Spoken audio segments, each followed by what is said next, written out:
welcome to aefTV. I'm joined by Vivek Mittal from AfiDA. Welcome. Thank you very much. Thanks for having me. Can you tell me just a bit about what you've been up to at the forum this year? Well, it's been lovely to be back. You know, to be candid, I've been so busy catching up with people we have missed seeing in the last 18 months. I didn't get a lot of sort of time in the panels. We had our own panel just a short while back. I must say, you know, it's worth congratulating Simon and all his colleagues for doing a fantastic job. We all thought we'd be stuck behind computers and Zoom calls forever, but it's great to be back in person, and may this continue. Indeed, indeed. It's great when you walk through the corridors and through the different rooms. There are people sat down, networking, making deals, kind of like making contact. And eating and drinking till the wee hours. Of course, it wouldn't be the same without that.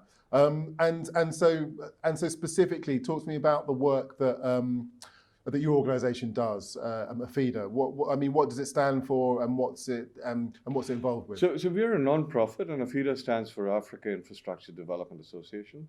Our members are profit-making entities. Amongst the 40 members, they have nearly as many, so $40 billion of investment capital. They are keen for AfiDA to focus on scaling quality infrastructure across Africa. And what does that mean? At the centerpiece of what we do is focus on the outcomes and the story of the developer who puts these projects together well before any spade hits the ground. And they're gone after that, and they don't earn very much money out of it at all. But their role is vital, and they're an endangered species right now in Africa. Their proposition is not very good, so we focus on working on that. The second area worth clarifying is infrastructure. What is infrastructure about? It's about supporting progress, but it's also about building resilience in a society and making that progress fair so that everybody has a shot to it. That fairness is affected. 75% of all the private sector investment that's going into Africa is going into 9 countries. There are many countries that are at the starting blocks. So a fair transition, climate risk, those are affecting a lot of countries, will affect a lot of countries, and we focus on correcting those wrongs, if you will. Mm-hmm. And so kind of how kind of like can you explain how you go about addressing those issues on the ground? So a lot of our work is about advocacy. It's advocacy within the private sector. The private sector itself constitutes about 7 or 8 different subgroups of interest groups. And many of them are in our membership. Many are not. And we corral views from them as to what is right, what's wrong, what's working, what's not working. And then another major part of our engagement is with governments, African governments of partner nations that want to see Africa become resilient or stay resilient. And that's the majority of our work. We get involved in thought leadership. We're also focusing on capacity building of startup developers who cannot afford to be here in these sort of conferences. They can't afford the flights, let alone. So even if AUF would give them free passes, which they do, or heavily subsidized passes, they would struggle to make it across and be in a place like London. So we cater for that sort of dynamic to see whether we can make it worthwhile for them. Okay, excellent. And so, are there any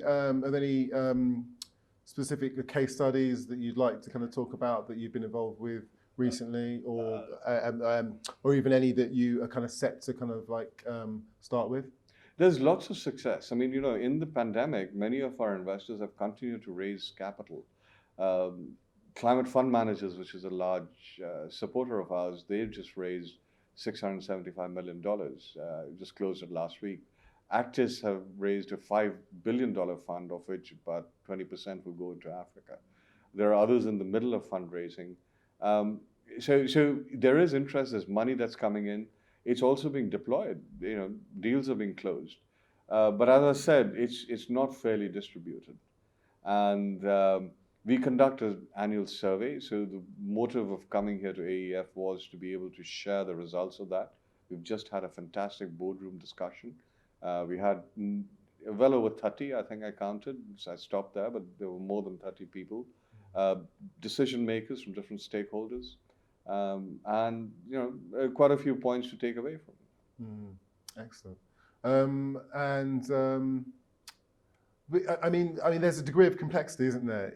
I mean, when I say that, I mean that's probably kind of like playing it down. This is an incredible kind of balancing act in terms of all the partnerships you have to kind of build, and kind of maintaining this kind of sense of fairness, really. I mean, how do you kind of go about monitoring the success of your work? That's an excellent question. I mean, we are working on what my KPI should be. So it goes to the KPI. The essential KPI that I would like to be measured on is the risk of project development reducing? Is it taking less time? It takes twice as long in Africa typically compared to anywhere else in the world, and that is very detrimental.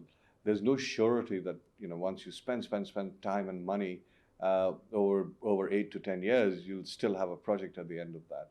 We're working on so those are the metrics I'd like to be measured on. I don't build projects, I don't invest, but the whole idea is to create an environment of shared learning, which is where AEF again comes in as a key platform to enable that learning. So my KPIs are the same as Simon's, if you will, at AEF. I'd say that's it. It's on the complexity point. It's complex. It's been done forever. Ever since the first houses and bridges were built, they've been dealing with. But it's a complex environment, isn't it? And it has been done forever in Africa, but still to really see kind of see the fruits of it, kind of.